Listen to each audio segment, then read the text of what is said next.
दोस्तों आपकी कल की परीक्षा में ऐसे प्रश्न आएंगे। ठीक है, देखिए इस प्रकार से आपको यहाँ पर स्ट्रक्चर बना दिया जाएगा 5 नंबर में।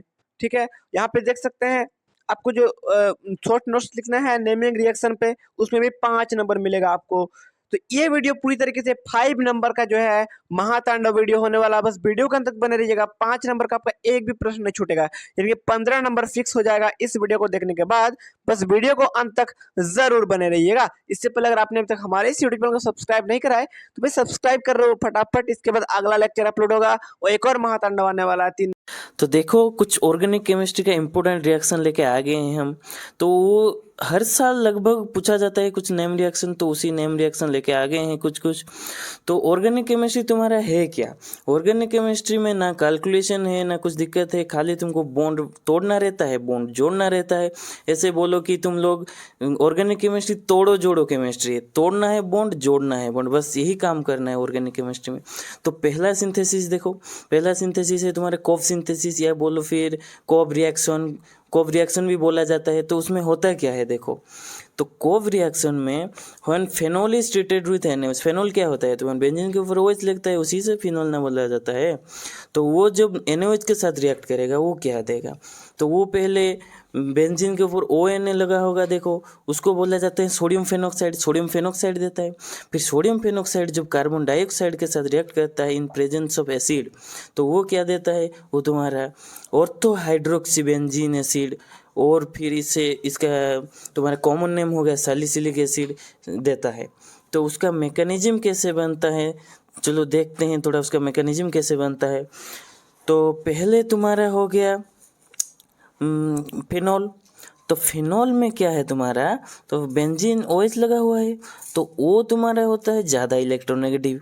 तो ज़्यादा इलेक्ट्रोनेगेटिविटी O है, O होने की वजह से वो अपनी तरफ बॉन्ड को खींच के रखेगा, तो उसके ऊपर माइनस चार्ज आएगा और H के ऊपर प्लस चार्ज आएगा। तो यहाँ जो है NaOH जो टूट के Na प्लस और OH माइनस हुआ था, ये जो OH माइनस है वो अटैक करेगा H प्लस के ऊपर और फिर हो जाएगा H2 होके निकल जाएगा। फिर तुम्हारा बन जाएगा कि ये फेनॉक्साइड आयन बन जाएगा। फिर फेनॉक्साइड आयन जो है तुम्हारा CO2 के साथ रिएक्ट करेगा। CO2 का O है, O मतलब ज़्यादा इलेक्ट्रोनेगेटिव, वो अपनी तरफ खींचेगा बॉन्ड को तो नेगेटिव हो जाएगा। फिर कार्बन के ऊपर पॉजिटिव चार्ज आ जाएगा, तो कार्बन के ऊपर जो पॉजिटिव चार्ज आएगा डबल बॉन्ड उसके ऊपर अटैक करेगा, क्योंकि डबल बॉन्ड का इलेक्ट्रॉन डेंसिटी ज़्यादा है, वो कार्बन पॉजिटिव है, उसके ऊपर अटैक करेगा। तो उसके ऊपर अटैक करने के बाद क्या होगा देखिए, तो उसके ऊपर अटैक करने के बाद कुछ ऐसा ऐसा कंपाउंड तुम्हारा बन जाएगा, क्योंकि ऑक्सीजन के ऊपर नेगेटिव था तो नेगेटिव आ गया। फिर कार्बन के ऊपर जो तुम्हारा अटैक किया था डबल बॉन्ड, तो ये जो डबल बॉन्ड ये कार्बन के साथ जुड़ा हुआ है और वो जो था वो अभी भी है। तो फिर एसिडिक मीडियम में होता है, तो एसिडिक मीडियम में H प्लस रहना ही है, तो वो जो H प्लस है वो O माइनस है उसके ऊपर अटैक करेगा। तो उसके ऊपर अटैक करने के बाद कुछ ऐसा ऐसा एसिड देगा, तो ये तुम्हारा एसिड दिया हुआ है, पर अभी भी तुम्हारा कंपाउंड स्टेबल नहीं है, क्योंकि उसमें एरोमेटिसिटी कंप्लीट नहीं है। तो एरोमेटिक होगा तभी ना वो स्टेबल होगा। तो एरोमेटिसिटी गेन करने के लिए देखो अभी भी तुम्हारे कंपाउंड में वहाँ रिएक्शन में H प्लस बचा होगा, तो जो बचा हुआ H प्लस है उसके ऊपर ऑक्सीजन का जो लोन पेयर है वो अटैक करेगा। वो अटैक करने के बाद ऑक्सीजन लोन पेयर देगा, तो उसके ऊपर पॉजिटिव आयन आ जाएगा। तो ऐसा होगा। ऑक्सीजन देखो इलेक्ट्रोनेगेटिव एटम है, इलेक्ट्रोनेगेटिव एटम पे अगर तुम्हारा पॉजिटिव आयन आ जाएगा तो वो पागल हो जाएगा, कैसे चाहेगा कि पहले पॉजिटिव हटाएं, तो जल्दी से जल्दी वो पॉजिटिव हटाने चाहेगा। तो पॉजिटिव हटाने के लिए तुम्हारा क्या होगा, ये डबल बॉन्ड उसके तरफ भागेगा। फिर वो भागेगा तब यहाँ क्या होगा कि ये जो H प्लस H है ये H प्लस होके ये निकल जाएगा। फिर तुम्हारा ये जो बॉन्ड छोड़ के जाएगा वो जाएगा रिंग के अंदर। तो रिंग के अंदर जाने के बाद वो बन जाएगा तुम्हारा क्या, सैलिसिलिक एसिड। जो तुम्हारा सैलिसिलिक एसिड है वो बन जाएगा। तो सैलिसिलिक जो एसिड है यह इसका नाम हो गया तुम्हारा, क्या नाम है इसका, इसका नाम है तुम्हारा ऑर्थो हाइड्रोक्सी बेंजोइक एसिड, ऐसे हो जाएगा तुम्हारा नाम। तो पहला समझ में आ गया। फिर तुम्हारा देखो दूसरा रिएक्शन जो है देखते हैं आओ क्या है। तो दूसरा रिएक्शन जो है तुम्हारा वो है क्लीमेंसन रिडक्शन। तो क्लीमेंसन रिडक्शन क्या है देखते हैं आओ। तो क्लीमेंसन रिडक्शन में क्या होता है, Clemmensen reduction use to reduce aldehyde and ketone to hydrocarbon. तो क्लीमेंसन रिडक्शन जो है एल्डिहाइड और कीटोन को हाइड्रोकार्बन में चेंज करता है। किसके प्रेजेंस में चेंज करता है? जिंक अमलगम और कॉन्सेंट्रेटेड हाइड्रोक्लोरिक एसिड। क्या है? कॉन्सेंट्रेटेड हाइड्रोक्लोरिक एसिड, इसको ध्यान देना है, कॉन्सेंट्रेटेड हाइड्रोक्लोरिक एसिड। अगर डाइल्यूट होगा तो नहीं होगा। तो कॉन्सेंट्रेटेड हाइड्रोक्लोरिक एसिड के प्रेजेंस में वो क्या करता है? कीटोन और एल्डिहाइड को हाइड्रोकार्बन में चेंज करता है। तो देखो फिर यहाँ, तो मान लो कि तुम्हारा एसीटोन है, जिंक और अमलगम के प्रेजेंस में और कॉन्सेंट्रेटेड हाइड्रोक्लोरिक एसिड के प्रेजेंस में वो क्या देता है? तो ये देता है प्रोपेन देता है, और रिड्यूस हो गया ना, कार्बोनिल जो था CO CH2 में रिड्यूस हो गया। तो तुमको क्लीमेंसन रिडक्शन में कुछ भी नहीं करना है, बस यही काम करना है कि CO को हटाना है, CH2 जोड़ना है, बस इतना ही काम है। CO को हटाना है, CH2 जोड़ना है। क्लीमेंसन रिडक्शन जहाँ भी दिया होगा या फिर एरो में दिया होगा जिंक Hg कॉन्सेंट्रेटेड HCl, तो तुम लोगों को कुछ नहीं करना है, सिर्फ CO हटाना है, CH2 जोड़ना है। और एक एग्जांपल देखते हैं। देखो यहाँ बेंजाल्डिहाइड है, ये बेंजाल्डिहाइड है, ये बेंजाल्डिहाइड है, बेंजीन को CH ग्रुप लगा है। तो मैं बोल रहा कि क्या करना है, तुम यहाँ जिंक Hg कॉन्सेंट्रेटेड HCl दिया हुआ है, तो क्या करना है? CO हटाना है, CH जोड़ना है, CH2 जोड़ना है, बस यही तो काम करना था। यही है टोलुइन, तुम्हारा ये टोलुइन ही है। CO हटाओ, CH2 जोड़ो, यही करना है, सिर्फ यही करना है। तो ये तुम्हारा क्लीमेंसन रिडक्शन हो गया। फिर आते हैं थर्ड रिएक्शन, आराम से समझेंगे सब चीज़, कोई दिक्कत नहीं है। वुड्स रिएक्शन, थर्ड रिएक्शन तुम्हारा क्या है? Wurtz reaction. ये सब रिएक्शन अक्सर हर एक एग्जाम में पूछा जाता है, तुम्हारे 12th का एग्जाम में ये सब आना ही आना है। ये बढ़िया से देख के जाना है, आराम से हो जाए, कोई दिक्कत वाली बात है नहीं। तो वुड्स रिएक्शन क्या होता है? It's provides a method for synthesis of higher alkane. जो हायर एल्केन्स होता है तुम लोगों का, बड़ा बड़ा एल्केन्स, वो इसी रिएक्शन के माध्यम से बनाया जाता है। वुड्स रिएक्शन जो होता है वो कैसे बनता है, ये देखते हैं कैसे बनता है। तो मतलब अल्काइल हैलाइड जो होता है, RX होता है, तुम्हारा X जो होगा, X क्या होता है? एक तुम्हारा क्लोरीन, ब्रोमीन, आयोडीन, फ्लोरीन, कुछ भी हो सकता है। R तुम्हारा क्या है? CH3 हो सकता है, CH3 CH2 हो सकता है, ऐसे कुछ भी हो सकता है यार, अराइल हैलाइड भी कुछ हो सकता है ऐसे। तो यहाँ क्या हुआ, तो तुम्हारा RX जब रिएक्ट करेगा किसके साथ, फिर से और एक RX के साथ, तो किसके प्रेजेंस में करना है तुमको? सोडियम ड्राइथर। सोडियम ड्राइथर रहना तुम्हारा बहुत ज़रूरी है, सोडियम ड्राइथर के प्रेजेंस में ही रिएक्शन होगा। तो सोडियम ड्राइथर दोगे तो क्या देगा वो? अल्केन देगा और NaX देगा। तो अल्केन कैसे देगा, तो देखते हैं आओ, अल्केन कैसे देगा, रिएक्शन कैसे प्रोसीड करता है, मैकेनिज्म कैसे होता है, थोड़ा बहुत देख लेते हैं। हालांकि ये मैकेनिज्म ज़्यादा पूछता नहीं है, तब भी तुम लोगों को देख के रखना चाहिए कैसे रिएक्शन होता है। ठीक है, तो मैकेनिज्म थोड़ा बहुत देख लेते हैं आओ।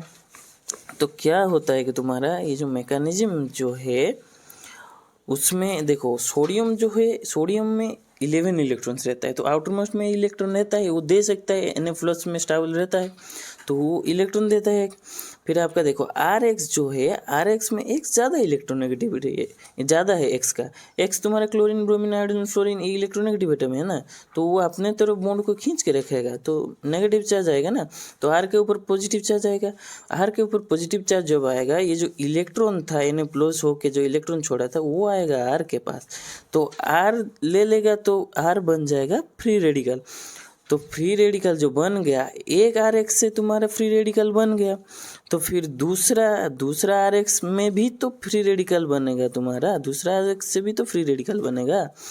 तो फिर दूसरा RX से फ्री रेडिकल बन के क्या होगा देखो, तो एक फ्री रेडिकल आया एक RX से, और एक फ्री रेडिकल आया और एक RX से, तो दोनों मिलके बॉन्ड बनाएंगे। तो यहाँ एक फ्री रेडिकल और यहाँ एक फ्री रेडिकल, दोनों मिलके अल्केन बना है। तो तुम्हारा ऐसे बनना है वुड्स रिएक्शन। वुड्स रिएक्शन इसी को कहते हैं, ज़्यादा बड़ा जो अल्केन बनाया जाता है इसी प्रोसीजर से बनाया जाता है।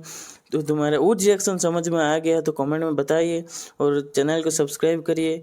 तो ठीक है, चलते हैं नेक्स्ट रिएक्शन की तरफ। हमारा नेक्स्ट रिएक्शन जो होता है तुम्हारा रोजनमूड रिएक्शन। रोजनमूड रिएक्शन में क्या होता है आओ देखते हैं।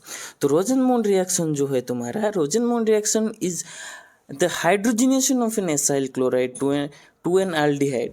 तो क्या है ये, तुम्हारा एसाइल क्लोराइड जो है वो एल्डिहाइड में चेंज होगा, किसके प्रेजेंस में, तो इसमें हाइड्रोजनेशन होना है तुमको। हाइड्रोजनेशन मतलब H2 तो रहना ही है, किसके प्रेजेंस में, PDBSO4 के प्रेजेंस में होना है।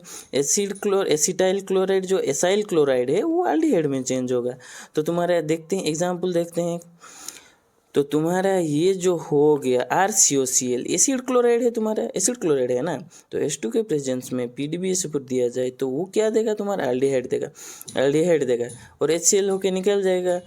तो तुम्हारा देखो अभी तुम लोगों को कुछ नहीं करना है। अगर तुमको रोजनमंड रिएक्शन दिया गया है या तो एरो में H2PDBS दिया है, तुमको क्या करना है, सिर्फ सिर्फ क्लोरीन हटाना है, हाइड्रोजन जोड़ना है। क्या करना है, क्लोरीन हटाना है, हाइड्रोजन जोड़ना है, बस इतना सही काम करना है। अगर रोजनमंड रिएक्शन दिया होगा या तो H2PDBS और एरो पे दिया होगा, RCOCl होगा और R के जगह तुम्हारा CH3 हो सकता है, CH3CH2 हो सकता है, ये हो सकता है। देख लो तुमको दिख गया अगर कहीं एसिड क्लोराइड H2PDBS फिर दिया हुआ, तो तुमको करना क्या है, क्लोरीन हटाना है, हाइड्रोजन जोड़ना है, बस इतना सही काम करना है। तो देखो एग्जाम्पल यहाँ एसिटाइल क्लोराइड जो है CH3COCl, Cl हटाना है, यहाँ H जोड़ना है और कुछ नहीं काम है, बस इतना सही। तो एसिटाइल क्लोराइड H2 दिया हुआ है, PDBS दिया हुआ है, Cl हटाना है, H जोड़ना है, तो एसिटाल्डिहाइड हो गया तुम्हारा। तो फिर और एक एग्जांपल देख लेते हैं इसी का। मान लो बेंजाइल क्लोराइड है, बेंजाइल क्लोराइड है तो इसको क्या करना है, बेंजाइल क्लोराइड क्या होता है तुम्हारा, बेंजीन के ऊपर COCl लगा हुआ है, H2 है, PDBSF है, तो तुमको करना क्या है, Cl हटाना है, H जोड़ना, इतना सा ही तो काम करना है बस। तो ये हो गया तुम्हारा बेंजाल्डिहाइड। तो इसके साथ हम 4 नेम रिएक्शन देख लिए हैं और आगे भी नेम रिएक्शन कुछ छोड़ेंगे, जो इम्पोर्टेंट नेम रिएक्शन है ऑर्गेनिक रिएक्शन से छोड़ देंगे। अब बारी है तुम्हारा। लगता है कि मुझे जहाँ तक समझ में आ गया है कि तुम लोग बहुत बढ़िया से समझ गए होंगे। तो चलो तुम कुछ क्वेश्चन करके टेलीग्राम में भेज देना, इसका आंसर तुम्हारे लिए 2-3 क्वेश्चन लाए हैं, बढ़िया बढ़िया क्वेश्चन, तुम कर पा रहे हो, कितना समझे हो देखते हैं। तो देखो तुम्हारा ये क्वेश्चन है, पहला क्वेश्चन जो है तुम्हारा एसिड क्लोराइड है, CH3CH2COCl है, H2 प्रेजेंस में PDBS दिया हुआ है, क्या होगा बताना है तुमको। दूसरा क्वेश्चन है CH3CH2CH2COCH3 दिया हुआ है और जिंक अमलगम कॉन्सेंट्रेटेड HCl दिया हुआ है। तो ये भी तुम लोग कर सकते हो आराम से, क्या कर सकते हो बढ़िया से। और तीसरा क्वेश्चन है CH3CH2Cl जो सोडियम ड्राईथर दिया हुआ है उसमें क्या होगा बताना है। तीनों क्वेश्चन बढ़िया से करो, एकदम टेलीग्राम चैनल में छोड़ो, कैसे कर पाते हो कि नहीं कर पाते हो देखते हैं। तो ये वीडियो जरूर देखना, तुम पहले से अंत तक देखना, बहुत इंपॉर्टेंट रिएक्शन है जो हर साल आता रहता है। तो पहला रिएक्शन शुरू करते हैं, राइमर टाइमन रिएक्शन। राइमर टाइमन रिएक्शन में क्या होता है तुम्हारा, when phenol reacts with chloroform in presence of base like NaOH, KOH, or an aldehyde group gets introduced in the ring at a position of ortho to the phenolic group and salicylaldehyde is formed।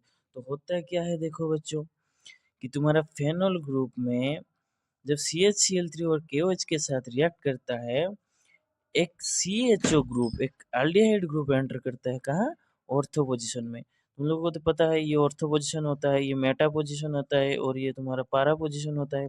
तो ortho position में एक CHO group का enter होता है, तो ये बन जाता है क्या, क्या बन जाता है, सैलिसिलियल्डिहाइड बन जाता है, उसके साथ KCl और H2O देता है। ये तुम्हारा होता है राइमर टाइमन रिएक्शन। तो अच्छे से समझ में आ गया राइमर टाइमन रिएक्शन क्या है। फिर तुम्हारा दूसरा रिएक्शन आता है होफमैन रीअरेंजमेंट, या इसको होफमैन रीअरेंजमेंट भी बोला जाता है, होफमैन डिग्रेडेशन रिएक्शन भी बोला जाता है, होफमैन ब्रोमाइड रिएक्शन बोला जाता है। तो इसमें से कोई भी नाम पूछे वही होता है, सेम चीज होता है। तो इसमें होता क्या है, it involves the conversion of carboxylic acid amide, मतलब तुम्हारा अमाइड से अमीन में कन्वर्ट होता है और एक कार्बन एटम का लॉस होता है। इंपॉर्टेंट चीज ये ध्यान में रखना है, एक कार्बन का लॉस होता है। तो या ये सब तुम्हारे जब कन्वर्जन में लगेगा, जब बोलेगा कि कहीं ज़्यादा कार्बन होगा, एक कार्बन घटा के तुमको बनाना है, तो ये प्रोसेस वहाँ काम में लग सकता है।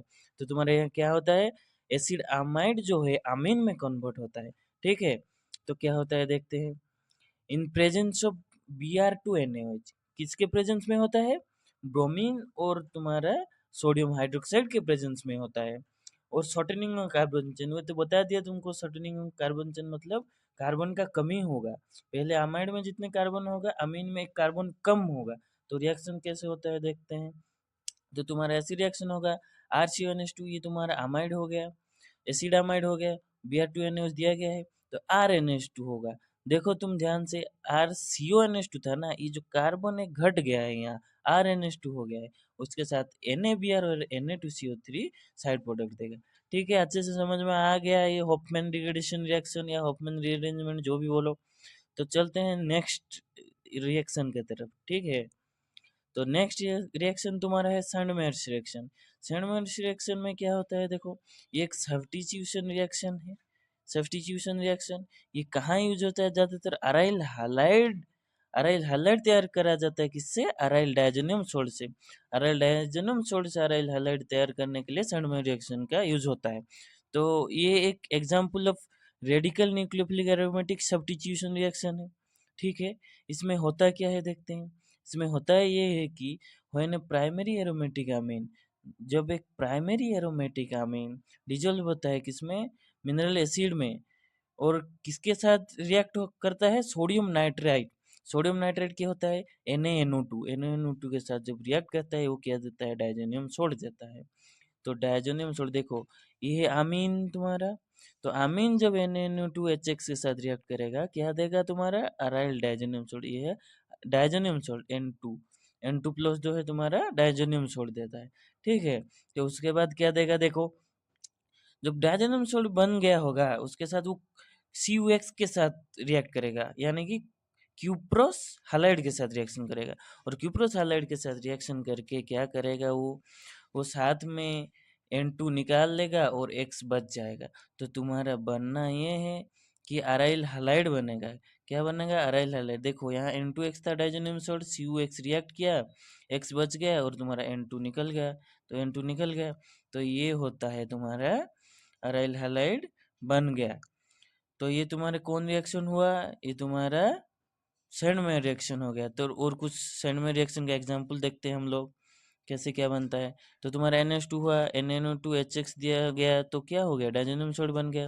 तो अब तुम CuX दोगे तो क्या होगा, बेंजीन के साथ X लगेगा, फिर N2 निकल जाएगा। ठीक है, फिर तुम्हारा Ki के साथ जब रिएक्शन होगा क्या देगा, I लग जाएगा बेंजीन के साथ, यानी कि आयोडोबेंजीन हो जाएगा, N2 निकल जाएगा। जब तुम CuCN के साथ रिएक्ट करोगे, CuCN के साथ रिएक्ट करने के बाद क्या देगा, CN लगेगा बेंजीन को। इसका नाम क्या है, इसका नाम है बेंजोनाइट्रिल, फिर N2 देगा। फिर तुम जब एक्वियस H2SO4 दोगे, एक्वियस H2SO4 देने से फेनॉल बनेगा। क्या बनेगा, फेनॉल बनेगा और N2 निकल जाएगा। अच्छे से समझ में आ गया सैंडमेयर रिएक्शन। तो फिर चलते हैं आगे अगला रिएक्शन की तरफ। अगला रिएक्शन जो है तुम्हारा वो है अल्डोल कंडेंसेशन। अल्डोल कंडेंसेशन एक बहुत इंपॉर्टेंट रिएक्शन है तुम लोगों का, तो आने का चांसेस भी है इसका। देखो अल्डोल कंडेंसेशन में होता क्या है। तो अल्डोल कंडेंसेशन जो है वो aldehyde having alpha hydrogen undergo self condensation. तो एल्डिहाइड जिसका अल्फा हाइड्रोजन होगा वही फिर से वही एल्डिहाइड के साथ रिएक्ट करके अल्डोल प्रोड्यूस करेगा इन प्रेजेंस ऑफ क्या, बेस, माइल्ड बेस और डाइल्यूट बेस। डाइल्यूट बेस जब प्रेजेंस होगा, एल्डिहाइड जिसका अल्फा हाइड्रोजन होगा, अल्फा हाइड्रोजन यानी कि क्या समझो, देखो यहाँ पर जो है ऐसे ये जो CH3 है, CO ग्रुप हो गया तुम्हारा कार्बोनिल ग्रुप। कार्बोनिल ग्रुप का कार्बन को जो कार्बन लगा होगा वो होता है अल्फा पोजीशन। तो वो अल्फा पोजीशन कार्बन को जो हाइड्रोजन लगा होगा वो होगा तुम्हारा अल्फा हाइड्रोजन। समझ में आ गया क्या अल्फा हाइड्रोजन क्या है। तो देखो यहाँ पर क्या हो रहा है, तो यहीं देखो ये एसिटाल्डिहाइड है CH3COH। ठीक है, फिर तुम्हारा ये हो गया, देखो यहाँ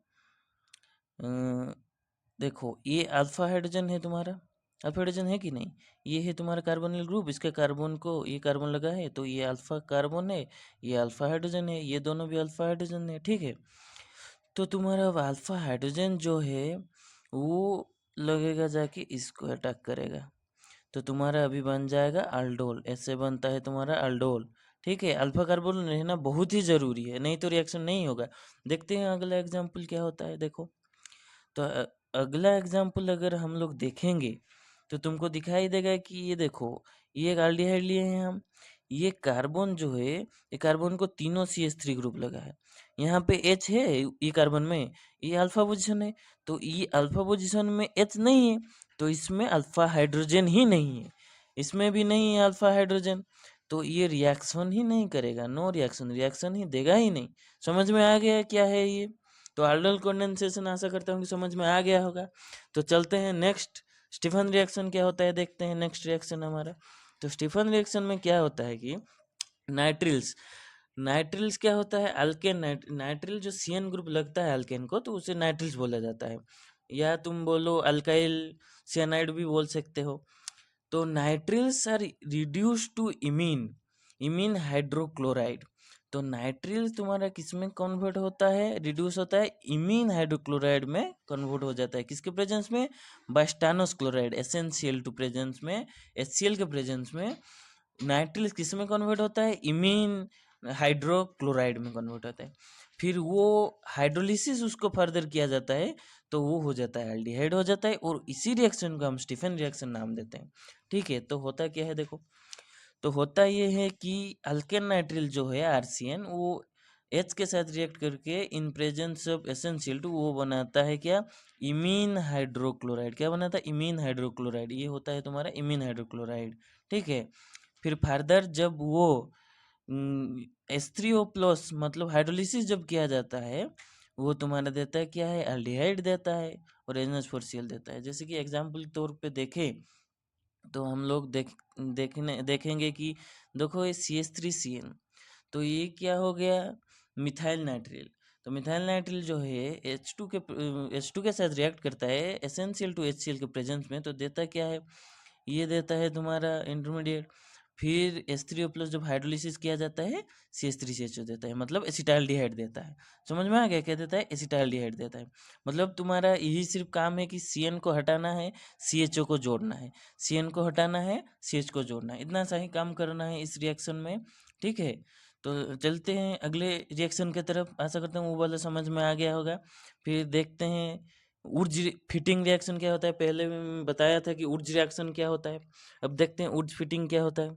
तो ऊर्ज फिटिंग जो है वो उसमें क्या होता है कि chemical process that produces substituted aromatic compound, substituted aromatic compound बनता है फ्रॉम किससे, अराइल हैलाइड से और अल्काइल हैलाइड से, दोनों से मिलके एक सब्स्टिट्यूटेड प्रोडक्ट बनता है इन प्रेजेंस ऑफ क्या, सोडियम और ड्राईथर, सोडियम और ड्राईथर के प्रेजेंस में बनता है। ठीक है, तो देखते हैं कैसे बनता है। चलो, तो जब बेंजीन के साथ जब एक्स कोई हालाइड हालोबेंजीन जो है, जब Na फ्री रेडिकल के साथ मिलेगा तो ये बना देगा बेंजीन फ्री रेडिकल और NX। फिर वैसे ही RX जो बताया था ऊर्जा रिएक्शन में, RX Na फ्री रेडिकल के साथ मिलके R फ्री रेडिकल बनाता है। फिर दोनों देखो, ये दोनों मिलके, ये जो दोनों फ्री रेडिकल बना वो दोनों मिलके बॉन्ड बना लेंगे, देख रहे हो।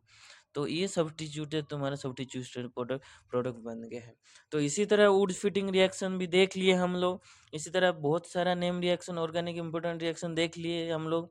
तो अभी देखो हर कोई मतलब हर रिएक्शन बता दें तो ऐसा पॉसिबल नहीं होता है, बहुत सारा रिएक्शन होता है तुम्हारे बुक में।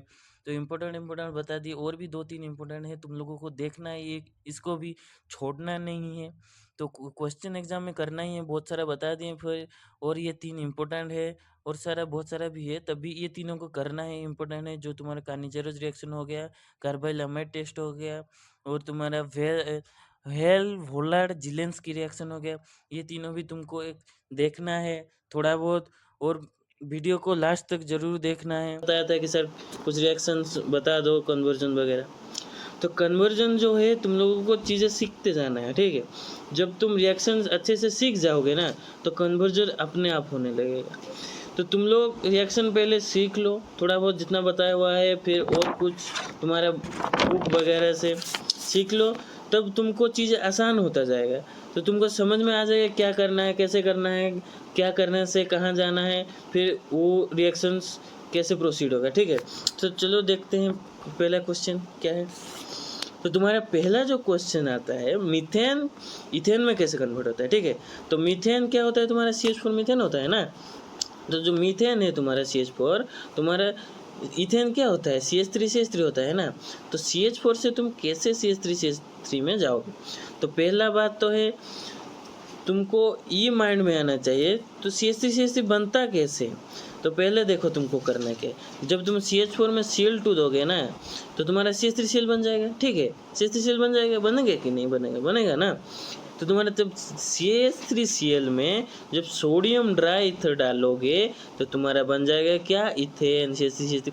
ये तुमको मैं बहुत बढ़िया तरीके से बताया हूँ, देखना जाके पहला लेक्चर, शायद मेरा पहला लेक्चर था, तो उसमें मैं बताया था ऊर्ज रिएक्शन करके एक रिएक्शन था। तो ऊर्ज रिएक्शन में तुम लोगों को बढ़िया तरीके से बताया गया है कैसे तुम्हारा जो RX होता है, R मतलब यहाँ तुम्हारा CH3 हो गया, X मतलब Cl हो गया।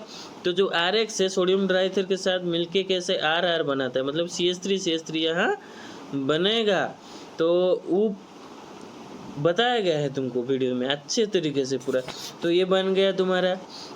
ऐसे क्वेश्चन तुम्हारा एग्जाम में आता रहता है, तो यही क्वेश्चन डायरेक्ट पूछेगा, उसका कोई मतलब ये नहीं है। लेकिन तुम लोगों को ऐसे आ सकता है, इसी से रिलेवेंट क्वेश्चन आ सकता है। डायरेक्ट एक क्वेश्चन आए उसका कोई मतलब नहीं है, तो ऐसे क्वेश्चन आ सकता है ना। तो ऐसे क्वेश्चन आता ही है तुम्हारा 3 या 5 नंबर का एक पक्का मिलेगा। 2-3 कन्वर्जन बता देगा तो 5 नंबर का आएगा, ठीक है। तो ये क्वेश्चन छोड़ना नहीं है। तुम लोग थोड़ा बहुत ऑर्गेनिक रिएक्शन देख लोगे तो आराम से कर लोगे। तो नेक्स्ट क्वेश्चन देखते हैं हम लोग क्या है। तो नेक्स्ट क्वेश्चन तो निकल के आता है तुम्हारा बेंजीन। बेंजीन से एनिलीन कैसे बनाते हैं। बेंजीन जो होता है तुमको पता है क्या चीज़ है। एनिलीन क्या है, बेंजीन के ऊपर NH2 जो लगता है उसी को एनिलीन बोला जाता है ना, ठीक है। तो तुम्हारा अभी बेंजीन जो है, देखो बेंजीन है, तो बेंजीन में जब तुम लोग HNO3H2SO4 दोगे क्या होता है, उसको क्या प्रोसीजर बोला जाता है, नाइट्रेशन बोला जाता है। NO2 लगता है, नाइट्रेशन में क्या लगता है, NO2 लगता है, तो NO2 लग जाएगा ना, ठीक है। तो उसे नाइट्रोबेंजीन बोला जाएगा। फिर तुम्हारा जो NO2 है, NO2 को NH2 में कन्वर्ट करना है, तभी जाके एनिलीन बन जाएगा तुम्हारा। तो Na2 कब NH2 में कन्वर्ट होता है, जब तुम रिडक्शन करोगे उसको। तो रिडक्शन किसके प्रेजेंस में करना है, SNHCl के प्रेजेंस में करना है, तुमको एनिलीन मिल जाएगा। मिलेगा कि नहीं मिलेगा, ऐसे तुमको ऑर्गेनिक कन्वर्जन मिलेगा एग्जाम में देखने के लिए, ठीक है। तो ऐसे प्रैक्टिस करके थोड़ा बहुत जाना है, ठीक है। तो क्वेश्चन नंबर, नेक्स्ट क्वेश्चन देखते हैं क्या दिया है। एसिटिक एसिड मिथाइल अमीन में कैसे कन्वर्ट होगा। देखो एसिटिक एसिड जो है तुम्हारा मिथाइल अमीन में कैसे कन्वर्ट होगा। तो एक चीज़ नोटिस करोगे तो तुम लोग देखो, एसिटिक एसिड क्या है, CH3COOH यही ना है। तो जब उसमें तुम लोग NH3 डालोगे क्या होगा, NH डालने से OH हटेगा, NH2 आके जुड़ेगा, ठीक है। तो OH हटेगा, NH2 आके जुड़ेगा तो CONH2 हो जाएगा। तो ये क्या है तुम्हारा, अमाइड है। अमाइड है कि नहीं, ये अमाइड है। अमाइड से जो मिथाइल अमीन बताया जा रहा है तो वो एक अमीन है। तो अमाइड से अमीन बनता है कि नहीं है, ये भी मैं पहले वीडियो में बताया गया है तुमको। होफमैन डिग्रेडेशन करके बताया गया है, होफमैन रिअरेंजमेंट। उसमें क्या होता है, अमाइड से अमीन बनता है। अमाइड से अमीन बनाने देगा तो कैसे बनाओगे, होफमैन रिअरेंजमेंट। तो वहाँ क्या होता है, वहाँ ये होता है ना तुम्हारा कि एक कार्बन का लॉस होता है, ठीक है। एक कार्बन का लॉस होता है, जैसे कि यहाँ देखो तुम्हारा CH3CONH2 है ना, तो 2 कार्बन है ना, ठीक है। तो यहाँ जब बनेगा एक कार्बन के साथ बनेगा, यानी कि तुम्हारा CH3NH2 बनेगा, जो कि है तुम्हारा मिथाइल अमीन, ठीक है। जब ये तुम्हारा अच्छे तरीके से मैं बताया हूँ लेक्चर नंबर 1 में, देखना तुम लोग जाके Hofmann rearrangement. Hofmann rearrangement lecture number 1 या 3 शायद इन्हीं में से एक है, तो देख लेना है होफमैन रिअरेंजमेंट।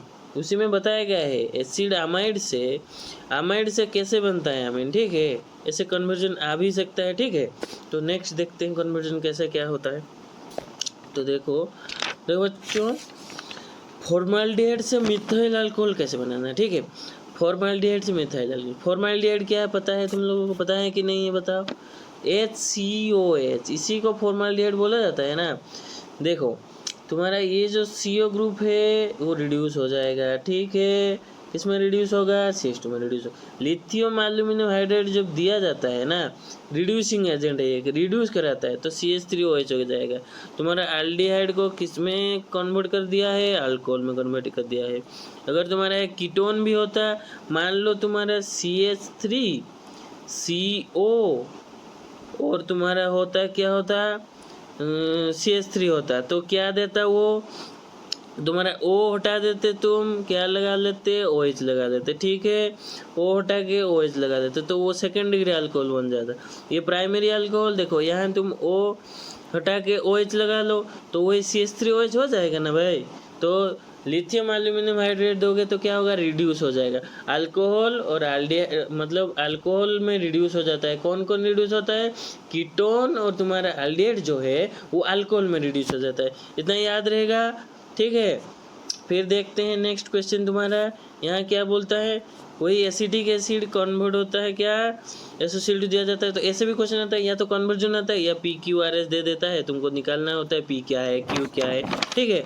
तो पहले स्टेप में क्या दिया हुआ है, CH3COH SOCl2 देने से क्या होगा, CH3COOH जो है SOCl2, देखो एक चीज़ याद रखो तुम लोग, जब ऐसे एसिड होगा सामने तुम्हारा SOCl2 हो या PCl3 हो या PCl5 हो, SOCl2 हो, PCl5 हो या फिर PCl3 हो, तीनों में से कोई भी हो, तुमको एक काम करना है, OH हटाना है, Cl लगाना। क्या करना है, OH हटाना है, Cl लगाना है, इतना है सा ही काम करना है। SOCl2 हो या PCl5 हो या PCl3 हो, क्या करना है, OH हटाना है, Cl लगाना है, ठीक है। तो तुम्हारा ये एसिड क्लोराइड हो गया। फिर तुम देखो, तुमको मैं बताया हुआ हूँ अच्छे तरीके से, एकदम बढ़िया तरीके से। ये क्या है, तुम्हारा रोजनमंड रिएक्शन है। रोजनमंड रिएक्शन है, H2PDBSO पर जब लगता है रोजनमंड रिएक्शन होता है। वो उस रिएक्शन में भी क्या होता है, मैं तुमको बताया हूँ क्या होता है, तुमको Cl हटाना है, H लगाना है Cl के जगह पर, और कुछ नहीं करना है।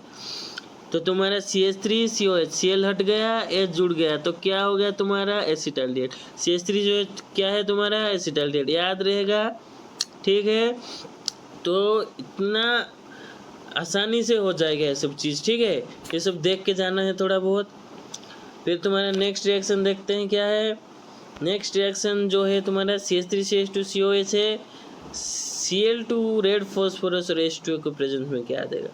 देखो तुम्हारा यहाँ CH3CH2H को ऊपर लिखा हुआ है, एक लिख दिया हूँ मैं, COOH Cl2 जब रेड फॉस्फोरस दोगे क्या होगा, तुम्हारा जो अल्फा कार्बन होता है, CO कार्बोनिल ग्रुप है, अल्फा कार्बन कौन है, उससे जुड़ा हुआ अल्फा है, तो ये अल्फा कार्बन है। और हाइड्रोजन जो ये दोनों हाइड्रोजन है, अल्फा हाइड्रोजन है, तो एक अल्फा हाइड्रोजन हटेगा, Cl जुड़ेगा, क्या होगा, अल्फा हाइड्रोजन हटेगा, Cl जुड़ेगा। तो यही होना है सिर्फ, और कुछ नहीं होना है, यही तुम्हारा प्रोडक्ट निकल के आएगा। और इसको नेम रिएक्शन, जो ये रिएक्शन को क्या बोलते हैं, हेल-भेलार्ड-जेलेंस्की रिएक्शन। ये भी एक इम्पोर्टेंट रिएक्शन है, ये भी एग्जाम में पूछ सकता है। मैं बताया था तुम लोगों को कि ये सब रिएक्शन देख के जाना है, ठीक है। फिर देखते हैं नेक्स्ट क्या है। नेक्स्ट एक कन्वर्जन आता है निकल के, तुम्हारा क्या आता है, ब्रोमोबेंजीन टू बेंजोइक एसिड। तो ब्रोमोबेंजीन क्या है, बेंजीन के ऊपर ब्रोमीन लगा हुआ, यही ना ब्रोमोबेंजीन है, ठीक है। इसको कैसे कन्वर्ट करते हैं देखो, आओ देखते हैं। तो Mg ईथर देना, Mg ईथर जब दोगे Br के साथ Mg जाके जुड़ेगा, क्या होगा, Br के साथ Mg जुड़ेगा, और इससे क्या बोला जाता है, फिनाइल मैग्नीशियम ब्रोमाइड। क्या बोला जाता है, फिनाइल मैग्नीशियम ब्रोमाइड। फिर तुम्हारा CO2 जब दोगे ना, तो CO2 इसके साथ जुड़ जाएगा, तो CO जुड़ा, OMgBr हो गया, ठीक है। फिर जब तुम हाइड्रोलिसिस करोगे ना, हाइड्रोलिसिस मतलब H+ देना है, ठीक है, H2O के प्रेजेंस में, तो वो तुम्हारा क्या बना देगा, बेंजोइक एसिड, ठीक है। और तुम लोग एक काम भी कर सकते हो, ये दो स्टेप को मर्ज करके एक ही स्टेप में भी बना सकते हो, मतलब तुमको वहीं CO2 यहाँ H+ और H2O दे देना है, फिर डायरेक्ट यही स्टेप लिख देना है, ऐसे भी कर सकते हो तुम लोग, ठीक है। यहाँ कन्वर्जन बोला है तो 3 स्टेप में भी कर सकते हो, 4 स्टेप में भी कर सकते हो, ठीक है। तो ऐसे बन जाएगा, ये समझ में आ रहा है तुम लोगों को, ठीक है। बढ़िया तरीके से समझ में आ रहा होगा मुझे जहाँ तक लगता है, ठीक है। तो बेंजाइल अल्कोहल से फिनाइल इथानोइक एसिड कैसे बना, तो बेंजाइल अल्कोहल क्या होता है तुम्हारा, बेंजाइल अल्कोहल जो होता है, बेंजाइल जो होता है, बेंजीन को CH3 जब लगता है उसको बोला जाता है क्या, बेंजाइल। तो बेंजाइल अल्कोहल मतलब बेंजीन को CH2 लगा होगा, इसके साथ OH लगा होगा, तो वो हो जाएगा तुम्हारा क्या, बेंजाइल अल्कोहल। तो उससे बनाना क्या है तुमको, फिनाइल इथानोइक एसिड, मतलब फिनाइल ग्रुप को, मतलब बेंजीन को इथानोइक एसिड लगा होगा। इथानोइक एसिड तुम्हारा क्या है, एसिडिक एसिड है, तो एसिडिक एसिड क्या है, CH3COH है। तो बेंजीन के ऊपर CH3COH लगाना है, किससे, ये बेंजाइल अल्कोहल से। ठीक है, तो पहले देखते हैं क्या करेंगे। तो बेंजाइल अल्कोहल जो है उसको HBr दोगे तुम लोग। जब HBr दोगे तो OH हटेगा, Br जुड़ेगा। ठीक है, OH हट के Br जुड़ गया, मतलब तुम्हारा देखो OH जो है हटेगा, Br जुड़ेगा, Br माइनस होता है, H प्लस होता है, H प्लस जो है तुम्हारा OH के साथ वाटर हो जाएगा, और माइनस है वो H O माइनस निकल गया, OH माइनस CH2 प्लस बना दे गया। तो Br माइनस है, Br माइनस H2 प्लस के साथ मिलके क्या बनाएगा, CH2Br। फिर तुम्हारा केसियन, तो केसियन में क्या होता है कि तुम लोगों का केसियन में K प्लस बनता है ना, और Cn माइनस बनता है। तो यहाँ भी देखो Br माइनस बनता है, ज़्यादा इलेक्ट्रोनेगेटिविटी, CH2 प्लस बनता है। ठीक है, तो प्लस के पास जाएगा माइनस, माइनस के जाएगा प्लस, मतलब KBr निकल जाएगा, तो तुम्हारा CH2 Cn बन जाए। ठीक है, समझ में आ रहा है। ठीक है, फिर तुम लोग जब वाटर दोगे, मतलब हाइड्रोलिसिस करवाओगे, तो तुम्हारा CH2 Cn जो है वो कन्वर्ट हो जाएगा किसमें, तुम्हारा कन्वर्ट हो जाएगा फिनाइल इथानोइक एसिड में। कोई दिक्कत, एकदम दिक्कत आना नहीं चाहिए, आना चाहिए। बताओ तुम लोग, इतना बढ़िया से समझा रहे हैं, आना चाहिए कि नहीं चाहिए, नहीं चाहिए ना, आसानी से समझ जाओगे। फिर तुम्हारा और एक कन्वर्जन देख देते हैं। तो तुम्हारा बेंजोइक एसिड दे मेटा नाइट्रोबेंज, एम नाइट्रोबेंजाइल अल्कोहल। एम मतलब क्या समझते हो, मेटा, ओ मतलब ऑर्थो, पी मतलब पारा, और कौन कौन पोजीशन होता है ये तुम लोग को मालूम है कि नहीं, बताओ भाई। ये होता है तुम्हारा ऑर्थो पोजीशन, मतलब ये COH लगा हुआ है, COH के रेस्पेक्टिव में ऑर्थो। ठीक है, तो ये ऑर्थो पोजीशन, ये तुम्हारा मेटा पोजीशन, ये तुम्हारा होगा पारा पोजीशन। देखो अगर यहाँ तुम्हारा COOH यहाँ पर लगा होता तो क्या अर्थो कहाँ बनता, वहाँ लगा हुआ, तो मैं बोल दिया कि ये यहाँ लगा हुआ था, तो ये बोल दिया ऑर्थो। अब लगा हुआ है कहाँ, यहाँ लगा हुआ है, तो उसके पास वाला, बगल वाला एकदम, वो होगा ऑर्थो। ये भी ऑर्थो पोजीशन है, ये भी ऑर्थो पोजीशन है। ठीक है, यहाँ भी जैसे यह ऑर्थो था, ये साइड भी, ये भी ऑर्थो पोजीशन। ठीक है, उसके बाद वाला होगा तुम्हारा मेटा। ठीक है, ये मेटा है इसके लिए क्या मेटा था, ये वाला मेटा था। तो उसके बाद वाला क्या होगा, उसके बाद वाला पारा होगा। ठीक है, ये भी पारा था इसके लिए, यहाँ इसके लिए ये पारा हो जाएगा। ठीक है, समझ में आ रहा है, ये इसके लिए मेटा हो जाएगा। ठीक है, समझ में आ रहा है। देखो फिर एक बार बता देना, वो कौन सा मेटा पारा, ये सब का कॉन्सेप्ट समझ में आना चाहिए, क्लियर होना चाहिए तुम लोगों को। देखो COH जो है उसके बगल वाला जो होगा, जहाँ भी कुछ ग्रुप लगा होगा उसके बगल वाला क्या होगा, ऑर्थो पोजीशन। ठीक है, ये ऑर्थो हो गया, ये साइड भी ऑर्थो हो गया। उसके एक कार्बन छोड़ के जो होगा वो क्या होगा, तुम्हारा मेटा होगा, ये मेटा हो जाए, ये भी मेटा हो जाए। उसको छोड़ के जो एक कार्बन होगा वो क्या होगा, वो पारा होगा। ठीक है, समझ में आ रहा है, बढ़िया तरीके से एकदम। ठीक है, तो अभी COH ग्रुप जो है उससे तुम लिथियम एल्यूमिनियम हाइड्राइड जो दोगे, मैं पहले ही बता चुका हूँ क्या करेगा, वो रिड्यूस करेगा, किस में रिड्यूस करेगा, अल्कोहल में रिड्यूस करेगा, एसिड हो या फिर तुम्हारा एल्डिहाइड हो या फिर तुम्हारा कीटोन हो, किस में कन्वर्ट करेगा, अल्कोहल में कन्वर्ट करेगा। तो अल्कोहल हो गया, हुआ कि नहीं हुआ बताओ, अल्कोहल हुआ ना, तभी अल्कोहल हो गया, तो CH2OH। फिर उसमें जब तुम HNO3 और H2SO4 दोगे ना, ये दोनों है मेटा डायरेक्टिंग ग्रुप, यानी कि ये क्या करवाएगा, नाइट्रेशन करवाएगा। नाइट्रेशन मतलब NO2 को जोड़ना है। ठीक है, कहाँ जोड़ेगा जाके, ये मेटा डायरेक्टिंग ग्रुप है। कुछ ऑर्थो डायरेक्टिंग ग्रुप होता है, कुछ पैरा डायरेक्टिंग ग्रुप, कुछ मेटा डायरेक्टिंग ग्रुप होता है। ऑर्थो पैरा डायरेक्टिंग ग्रुप एक होता है, एक मेटा डायरेक्टिंग ग्रुप होता है। तो तुम्हारा HNO3 जो है मतलब वो मेटा डायरेक्टिंग ग्रुप हो गया। तो इस ग्रुप के रेस्पेक्टिव में जो मेटा है वहीं पर जाके लगना है, किसको लगना है, NO2 को लगना है। ठीक है, तो इसका मेटा कौन होगा, ये हो गया तुम्हारा बगल वाला ऑर्थो हो गया। फिर मेटा, फिर पारा, कहाँ लगाना है, मेटा पे लगाना है, तो मेटा में लग जाएगा NO2, तो तुम्हारा ये बन गया मेटा नाइट्रोबेंजाइल अल्कोहल। तो समझ में आ गया बच्चों, ये कुछ कन्वर्सन था। तो और भी कन्वर्सन तुम लोग थोड़ा बहुत देख सकते हो किताब वगैरह से, इतना हम बता दिए। फिर ऐसे ही आएगा क्वेश्चन। ठीक है, तो यही एग्जैक्ट आएगा, उसका कोई मतलब नहीं है। ऐसे ही क्वेश्चन आ सकता है, कहीं R दिया होगा, कहीं R के जगह CH3 दिया होगा, तो कहाँ CH3 CH2 दे दिया होगा। तुम लोग आके फिर बोलोगे कि सर ऐसे ऐसे आप CH3 बोले थे, वहाँ C2H5 आ गया। अरे भाई वैसे ही ना है, वही फॉर्मेट में आना है। ठीक है, वही क्वेश्चन डायरेक्ट आ जाएगा, उसका कोई मतलब नहीं है, वैसे ही आना है। ठीक है, तो बढ़िया से पढ़ना है एकदम, केमिस्ट्री में अच्छा रिजल्ट लाना ही है। ठीक है, तो ठीक है, आज के लिए इतना, और नेक्स्ट वीडियो में और कुछ लेके आएंगे तुम लोगों के लिए। ठीक है,